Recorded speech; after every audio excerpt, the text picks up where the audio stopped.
Neste curso juntos vamos considerar princípios de como estudar a Bíblia.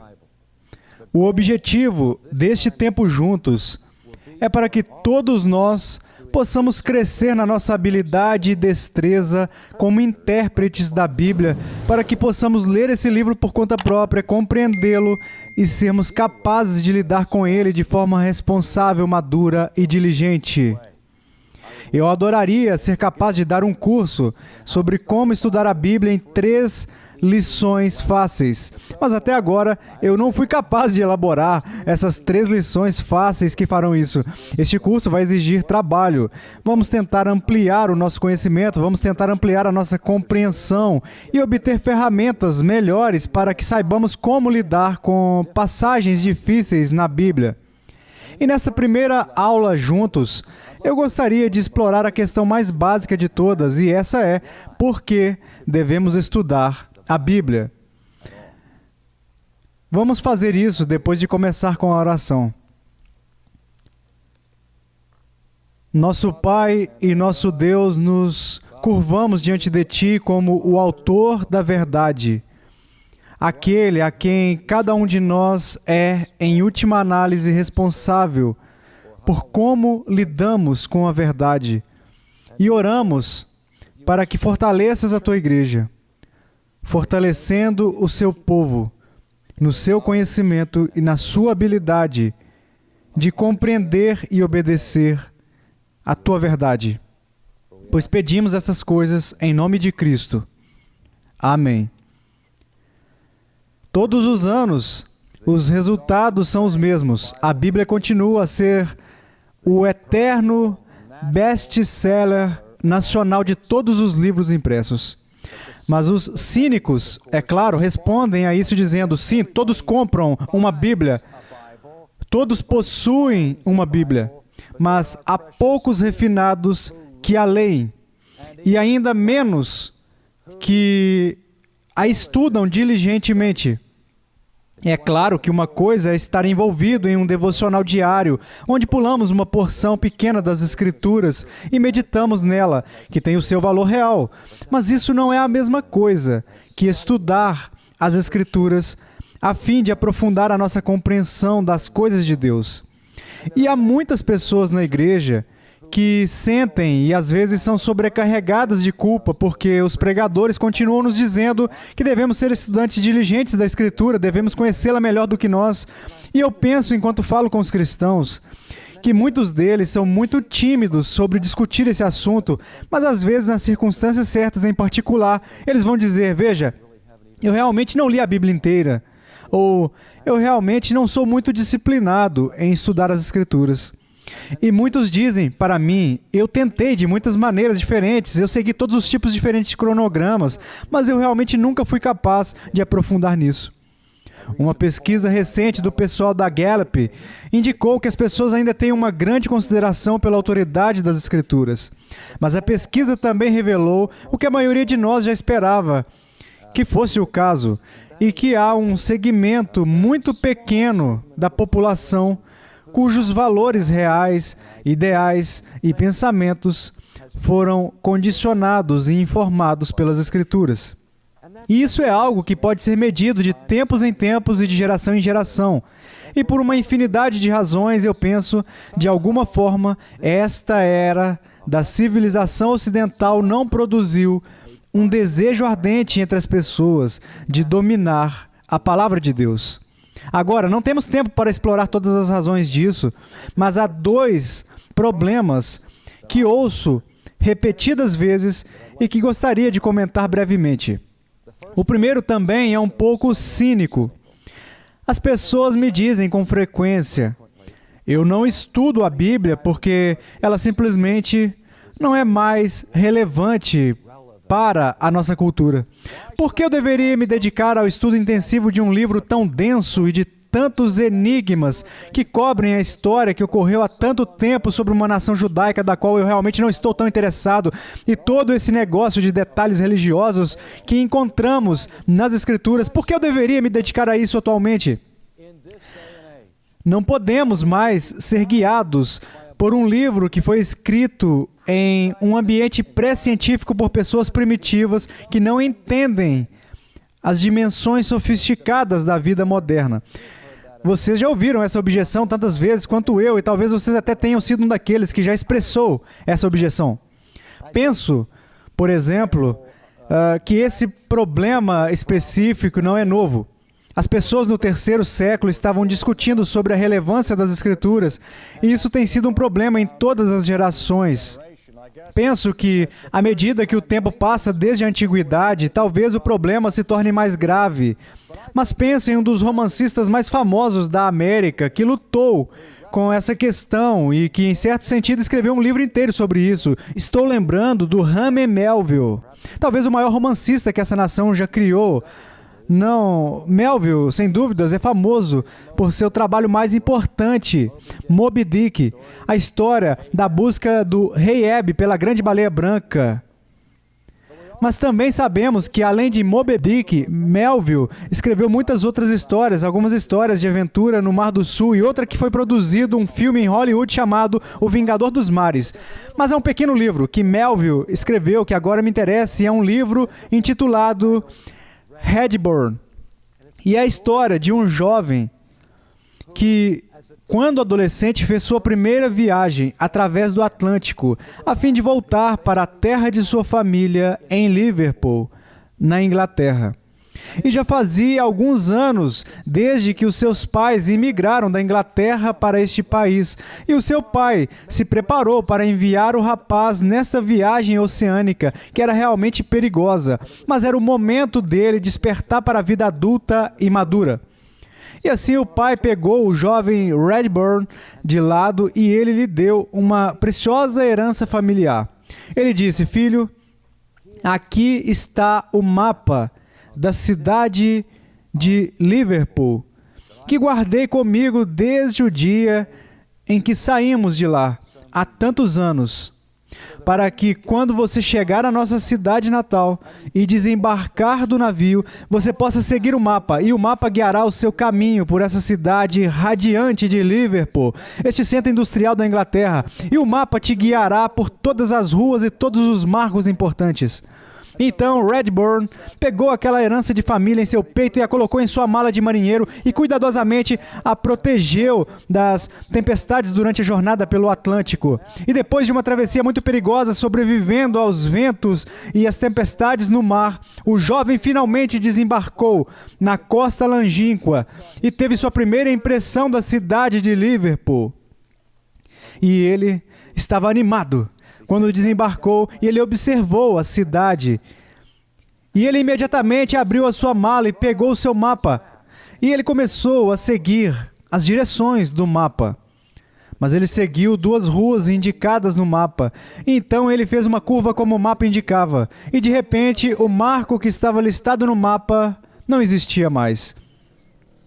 Os nomes das ruas foram alterados. As tabernas foram vendidas. Os edifícios foram demolidos e os novos edificados no lugar. E assim a nova cidade de Liverpool não tinha nada a ver com o mapa que seu pai lhe deu. E ele chegou a essa conclusão muito triste, de que o mapa guia de seu pai não o serviria mais e nem seria útil para ele na nova cidade. Agora, qual era o objetivo de Melville? Melville estava usando o dispositivo artístico do simbolismo naquele livro para dizer algo sobre a Bíblia. E ele estava dizendo isso com lágrimas, que ele havia nascido e crescido em uma casa onde a Bíblia era valorizada e onde os valores bíblicos eram incutidos nas crianças. Mas quando ele se tornou um homem, ele cresceu em uma sensação de frustração, dizendo que essa orientação não funcionaria em nossa geração. Penso que ele estava errado. Eu não creio que Melville, tão brilhante como ele era, nunca foi realmente capaz de entender como interpretar as Escrituras de uma forma adulta, a fim de ser capaz de aplicar as verdades que foram escritas séculos antes para a sua geração. E esse é um dos objetivos deste curso. Ser capaz de ver como as Escrituras ainda são muito relevantes para as nossas vidas no século XX e nos dar as ferramentas-chave para traduzir e transpor princípios bíblicos além do conteúdo bíblico para a geração atual. Mas há outra objeção que talvez seja levantada com mais frequência do que a acusação de irrelevância, e que é que a Bíblia é muito difícil. Talvez vocês tenham tido essa impressão. Uma das pequenas pesquisas que faço com os grupos de estudantes que vêm pelo Centro de Estudos Ligonier Valley é que eu pego um grupo de cristãos lá que estão estudando um tema específico e digo: quantos de vocês já são cristãos há pelo menos um ano? E a grande maioria deles são, e eu digo: ok. Quantos de vocês no primeiro ano, desde que se tornaram cristãos, leram a Bíblia inteira? E deixe-me assegurar a vocês, talvez para o próprio conforto de todos, que uma porcentagem de pessoas um tanto pequena, que são cristãs há um ano ou mais, realmente leram a Bíblia toda. Então, depois de levantarmos isso e todos perceberem que a maioria não leu, então eu digo: ok, vamos voltar ao início. Quantos de vocês leram Gênesis? E quase todos levantam a mão, e eu digo: ok, mantenha a mão erguida se você leu o livro do Êxodo, e talvez uma mão irá abaixar. As pessoas estão basicamente familiarizadas com os temas gerais de Gênesis e Êxodo. Eles leram a história narrativa da criação e dos patriarcas e da emocionante aventura de Moisés, do Êxodo e assim por diante. Eu digo: ok, quantos de vocês terminaram o Levítico? E agora as mãos começam a abaixar. E quantos de vocês terminaram Números e Deuteronômio? E assim que entramos nessa informação pedante, complexa e difícil que encontramos em Levítico, com todas as leis cerimoniais e dietéticas e em Números, e nas sanções legais em Deuteronômio, as pessoas dizem que é aí que a paciência delas acaba. Ou mesmo se perseverarem por meio disso, eles têm dificuldade em seguir as crônicas, os reis e assim por diante. E eles dizem: Arci, o livro, em muitos aspectos, é muito difícil para nós, é muito estranho para nós, muito difícil de ler. Quando ouço isso, meus pensamentos imediatamente voltam para a reforma protestante do século XVI. A um dos princípios mais importantes do protestantismo. E se eu puder continuar nesse modo de aliteração falando sobre princípios protestantes importantes, deixe-me acrescentar a isso enquanto estou fazendo minhas observações nos princípios protestantes importantes, o princípio da perspicuidade.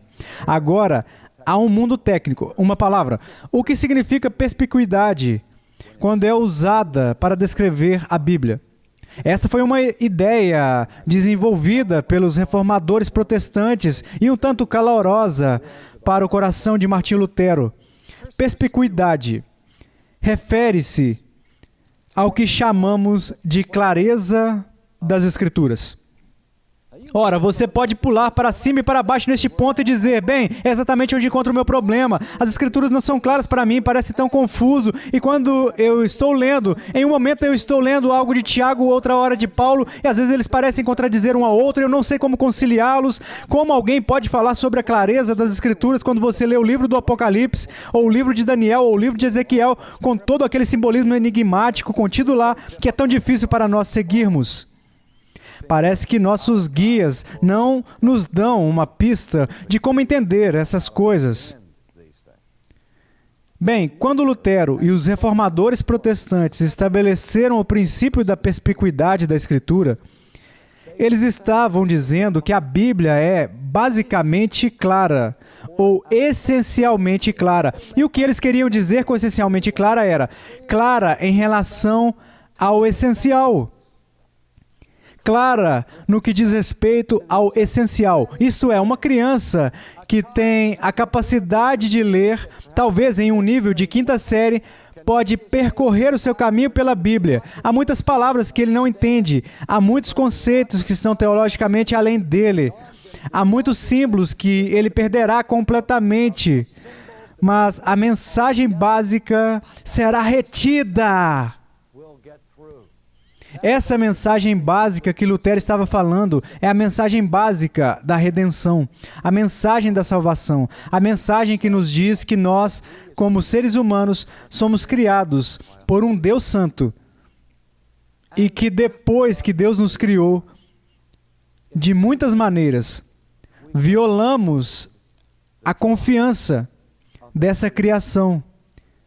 Temos, em uma palavra, pecado contra Deus. E podemos entender a mensagem de que Deus leva isso um tanto a sério e que esse pecado não apenas interrompeu o nosso relacionamento com Deus, mas também o nosso relacionamento com outras pessoas. E não apenas com outras pessoas, mas até mesmo conosco.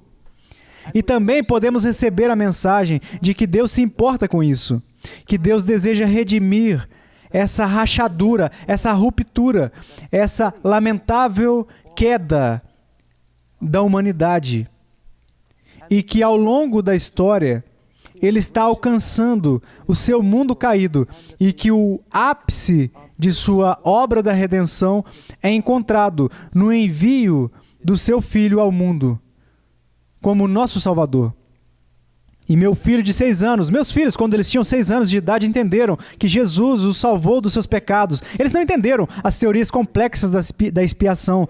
Eles não entenderam os complicados debates teológicos. Mas eles entenderam que eles eram maus e que Deus estava irado. E agora ele está alegre porque Cristo estava reunindo-os novamente. Coisas muito simples, muito simples. Há uma compreensão infantil. Mas essa é a essência. E essa mensagem, em sua forma mais rudimentar, o seu modo mais simples, é a mensagem mais importante que o mundo precisa ouvir. E quando os reformadores disseram que a Bíblia é clara, é disso que eles estavam falando. É clara em relação ao essencial. O próprio Lutero disse que nem todas as partes da Escritura são igualmente claras. Existem algumas partes da Escritura que são tão turvas que até mesmo os doutores em estudos do Novo Testamento ou do Antigo Testamento coçam a cabeça e lançam sorte tentando descobrir exatamente a nuance precisa do significado desse texto em particular. E os teólogos mais eruditos, mais brilhantes, mais talentosos e habilidosos lutaram por décadas por questões penosas da teologia na Bíblia. Sabemos disso. E não estamos sugerindo que a Bíblia seja tão clara que qualquer um possa simplesmente entender todas as suas ramificações. Não. Mas a mensagem essencial está aí. Deus não é um elitista. Lembro-me de estar falando em uma ocasião, dando uma palestra. Não era nem mesmo um sermão, era uma palestra para um grupo de pessoas que me pediram para ir e lhes explicar a relação da antiga com a nova aliança. E eu estava passando por todas as estipulações e formatos da estrutura da aliança do Antigo Testamento e como, na pessoa de Cristo, no Novo Testamento, uma expiação foi feita para satisfazer as exigências da lei do Antigo Testamento. E conforme eu estava explicando isso, um cavalheiro gritou espontaneamente do fundo da sala: "Isso é primitivo e explícito." Ora, você pode imaginar o meu desgosto. Aqui estou eu tentando dar uma palestra a um público. E eu não estava, de novo, nem sequer era um sermão. Não era um discurso evangelístico ou algo assim. E quando chego ao ponto da expiação, um homem fica tão irritado que interrompe a minha palestra gritando: "Isso é primitivo e explícito." Eu não sabia o que fazer, então só para ganhar tempo eu perguntei a ele, eu disse: "Você poderia repetir isso, por favor, apenas para que eu pudesse organizar os meus pensamentos?" Ele disse: "Não, está tudo certo." Eu disse: "Não, por favor, repita." E ele disse: "Eu disse que é primitivo e explícito." E eu disse: "Você está certo." E eu particularmente gosto dos 2 adjetivos que você usou para descrevê-lo: primitivo e explícito. Certamente não há nada na história humana mais explícito do que a cruz de Cristo. Pois naquele momento, toda a imundície horrenda do pecado foi compactada pela imputação nas costas de Jesus de Nazaré. Quando Cristo foi pendurado na cruz, em si mesmo, ele era o Santo de Israel, belo.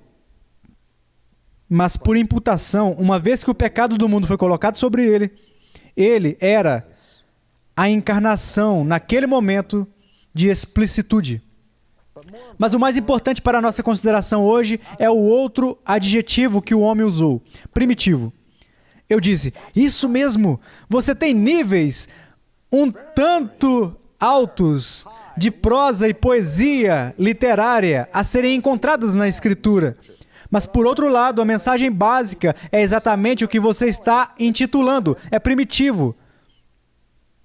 Porque Deus se preocupa o suficiente com o seu povo caído, que às vezes ele balbucia, ele condescende em falar conosco, em nosso estado mais baixo, para que a criança mais simples, a besta mais primitiva, possa entender o dom da vida eterna. Veja, no mundo acadêmico, nós entendemos algo, que simplificar assuntos difíceis sem distorcê-los é a verdadeira marca de um excelente professor. Qualquer pessoa acadêmica profissional, qualquer estudioso deve ser capaz de falar com outros estudiosos usando terminologia acadêmica e jargão acadêmico. Mas o verdadeiro teste de se um estudioso entende ou não o que ele está falando é, ele pode explicar isso de uma maneira que até uma criança de 6 anos consegue entender?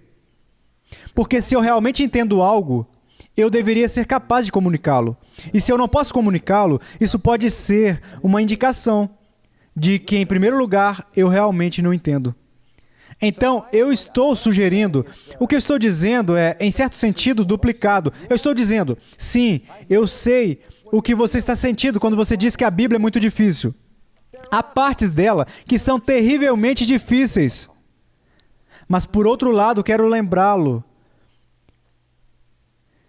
de que há o suficiente lá, que você pode compreender, mesmo sem uma educação formal, em estudos bíblicos, que é de significado eterno para você.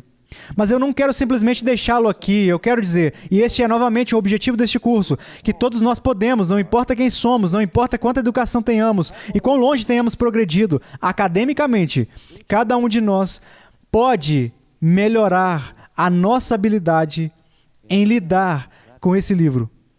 E o meu objetivo é que, particularmente para aqueles que estão espantados com o peso das Escrituras, que estão um pouco assustados com algumas de suas ideias estranhas e alheias, você será capaz de se sentir confortável com isso, e que podemos aprender algumas regras e alguns princípios juntos, que darão confiança, graça e emoção para aqueles que se esforçam para estudar a palavra de Deus. Agora, por que deveríamos fazer isso? 2 razões que tentarei expor rapidamente.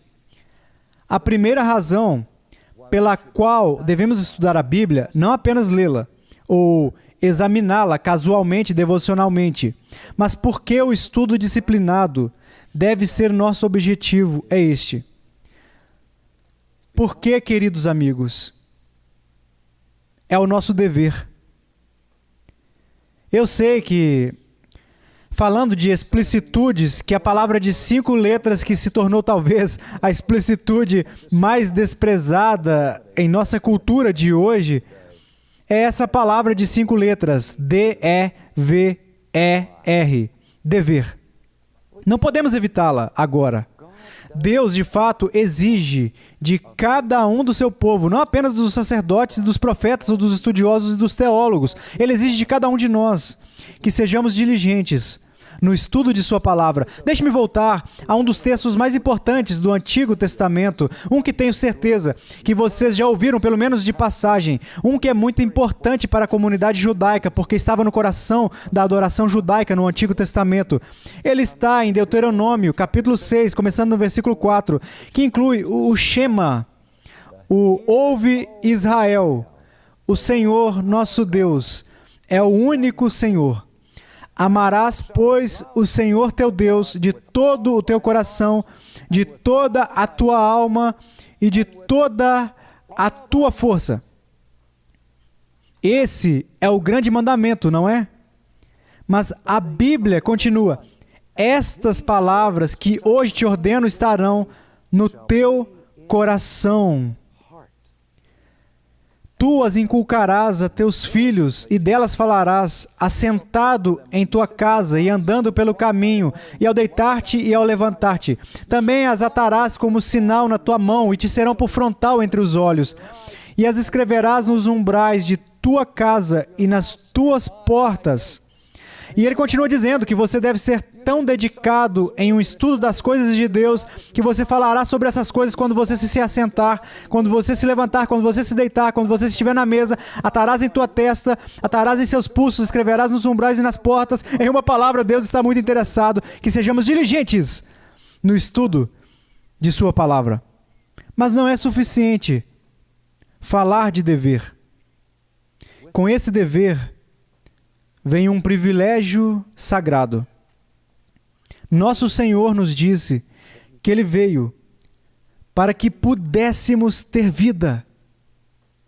E também nos é dito que a palavra de Deus é vida. Portanto, Deus exige esse estudo de nós, não apenas porque Ele é um mestre severo de tarefas como o Faraó, que não nos dará nenhuma palha para nossas obras, mas Ele exige isso para que possamos viver, para que possamos experimentar a plenitude da vida que Deus ordenou e projetou para cada um de nós. Mas passemos então à consideração dos princípios que são importantes para nos tornarmos mestres da palavra de Deus.